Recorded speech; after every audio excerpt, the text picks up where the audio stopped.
The animation opens up to a narrator telling us about a girl named Héra, the only daughter of the mighty King Helm, the king of Rohan. She was born at the expense of her mother's life. Raised by two brothers alongside her warrior king. She is described to be wild and filled with bravery. On this fateful day, she had come with her horse, Ashita, so she could offer lunch to a giant bird, which many feared. Héra is said to have done many great deeds, but none of her tales were sung in ballads. Héra returned home to her castle, where she meets her brother, Hummer, in the stable singing. She tells him about her awesome tale with the giant eagle and how she fed it. Hummer, her brother, who was less impressed, lets her know that some messengers had arrived at the palace from the West March at the order of Lord Freka. He had summoned the council. Just then, Alin, her aunt, walks in. She tells Héra to go change her dress as her adventures made her less of a princess. On their way to the palace, they meet up with their eldest brother Harleth. He condemns Lord Freka, saying he doubts if he still knows how to swing a sword because he has been idle for so long. Olwen lets him know that fat and idle people are the most dangerous at times because it fills them with false courage to do things they can't normally do. At the palace, Héra goes over to meet her cousin, Frelath. He teases her a little, saying she finally looks like a princess. Just as they conversed, Princess Héra talks about the shield maidens who helped Rohan during the time of war, when all the men were slain. She is interrupted by a member of the council, saying it was long past and all the shield maidens were no more. Just as King Helm walks in, he tells his cabinet to cheer up a little and Lord Freka isn't one they should worry about. Just then, Freka, the Dunlending Lord of the West, March walks in with his son, Wulf, who is Hera's childhood friend. After a hostile welcome, he tells the king that he heard a Donger princeling had asked for his daughter's hand in marriage. Although the king tries to wave off the topic, Freka insists that the princess doesn't marry from that tribe. He presents an offer to the king, saying it is time for Rohan to stop being Gondor's lapdog. He tells the king to consider instead a man from West March. Just then, Lord Wulf comes forward to seek Hera's hand in marriage. The king stops the drama, saying he knows Freka's reasons for doing this. He doesn't seek alliance but a throne. Lord Freka challenges Helm, and then the king is left with no choice but to propose a brawl outside the palace. Meanwhile, as everyone leaves the palace to prepare for the fight, Wulf goes over to meet Héra. He confronts her for not giving an answer, saying they were once inseparable. Héra lets him know that she cares about him, but she has no thought of marriage at all. She doesn't want to marry him, or any other man. Wulf, who claims to be in love, becomes devastated as Harleth comes to fetch her.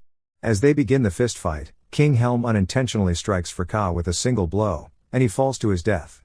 Wulf, on seeing this, becomes furious, and draws his sword to attack the king, but Helm grabs him by the neck. Héra pleads for his life, just as the king lets him go. He banishes Wulf from the land alongside his henchmen. A devastated Wulf vows to take revenge and kill the king. After years had passed, the people still talked about the death of Freka and the manner he died.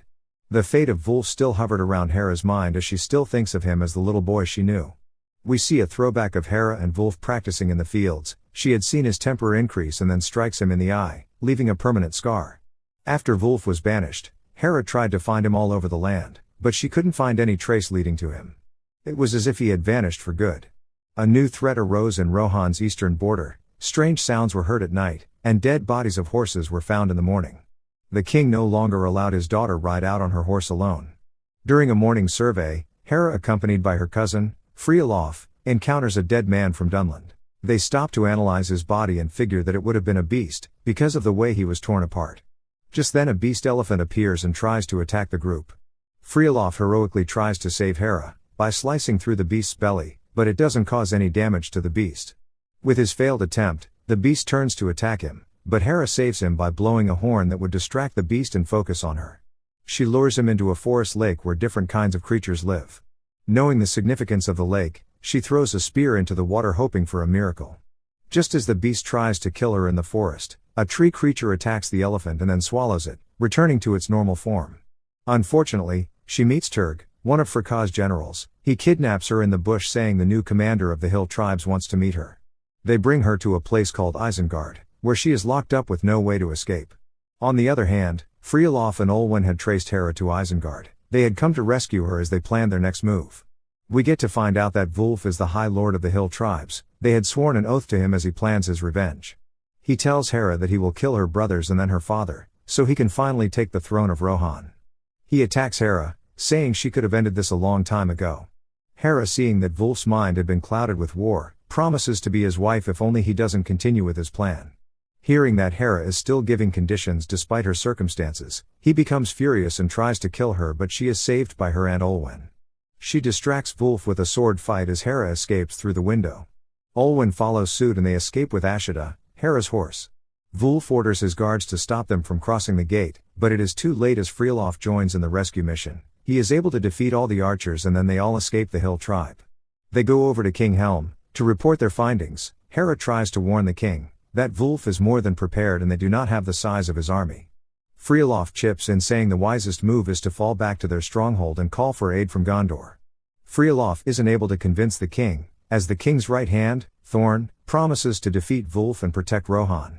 The king sees Freelof as a coward for telling him to abandon and doors the palace. He also condemns him for not protecting his daughter and then casts him out, saying he doesn't need his faithless hand in battle. Wulf and his men invade Rohan as they prepare to enter Andoras for battle. On the other hand, Héra tries to join in the fight, but the king doesn't allow it. Herlath comes to tell his father that Wulf's army isn't resting or setting up camp as predicted. They are advancing to Andoras and might probably attack at night. Héra goes to bid her brothers farewell, as they prepare to go engage in war. Hammer gives her his harp, and tells her to keep it safe for him. While Héra doubts if they will find victory, Olwen comes to reassure her that her father is no ordinary man, and it will take more than just Wulf to bring him down. She lets her know that the blood of the ancient runs down his veins. When Leif the scroll reader comes in with so many scrolls meant for the king, Héra sees a scroll with a particular seal she had seen during her kidnap in the hill tribes. Just then she realizes that Thorn had joined leagues with Wulf and is planning to betray her father. Realizing that Andoras is exposed, Héra tries to evacuate everyone. The king and his guards go into battle as they engage in a bloody fight with Wulf's men. On the other hand, Héra is attacked by Thorn as she tries to help her kingdom. However, she manages to defeat him. During the course of battle, the king doesn't find Wulf and figures that something is off. He draws the line and orders that his men halt. Just then they see a horde of men marching towards Andoras with the beast elephants. Seeing that the town is exposed, King Helm urges his man to retreat and save Andoras. They realize that Thorn had betrayed them, exploiting their weakness. Héra on the other hand manages to save the villagers before they can set Andoras on fire.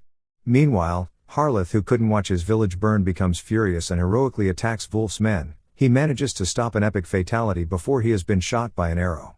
Harleth falls to his death, just as Héra watches in agony. The king, on the other hand, is injured severely. Héra and Hammer quickly take him with the villagers as they flee Andoras. They proceed to the town stronghold, Hornburg. There they won't be touched if the city gates are locked. On their way, Hammer's horse fails him as she becomes tired. With enemies at his back, Hammer knows his time has come. On getting to their safe haven, Héra notices that Hammer is missing, as she tries to alert everyone. Wulf appears with Hammer captured. The king shakingly pleads that his son's life be spared and he will surrender. Turg sees this as a good idea and tells Wulf to do what the king said, because if they retreat behind the walls, it would be difficult to siege them. Wulf, drenched in revenge, slices Hammer's head. He vows to make the king's life miserable before he finally takes him down. Héra screams in agony as she orders that the city gate be closed. Wulf orders that they surround the town, Hornburg, and siege it at the right time, despite winter warnings from Turg. Meanwhile, Freelof, who is held up in another part of Rohan, doesn't know the fate of his kindred.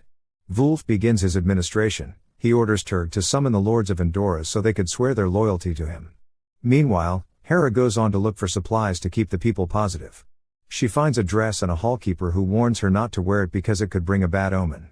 The hallkeeper complains that supplies are running terribly low and she has never seen anything like this. Héra goes on to hear the councils complaining about how they aren't going to get any help. They are afraid that surrender is no longer an option as Wulf will slaughter them all. Héra calms them down, saying they shouldn't succumb to defeat as they would all find a way together. But the council aren't very convinced.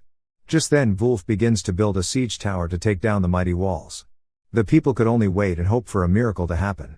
On the other hand, the king, who is placed on treatment, isn't responding well to it. Although his body is beginning to heal up, he still hasn't shown any signs of waking up. Olwen fears that his mind has been broken. Héra sat beside her father as she prayed for his recovery.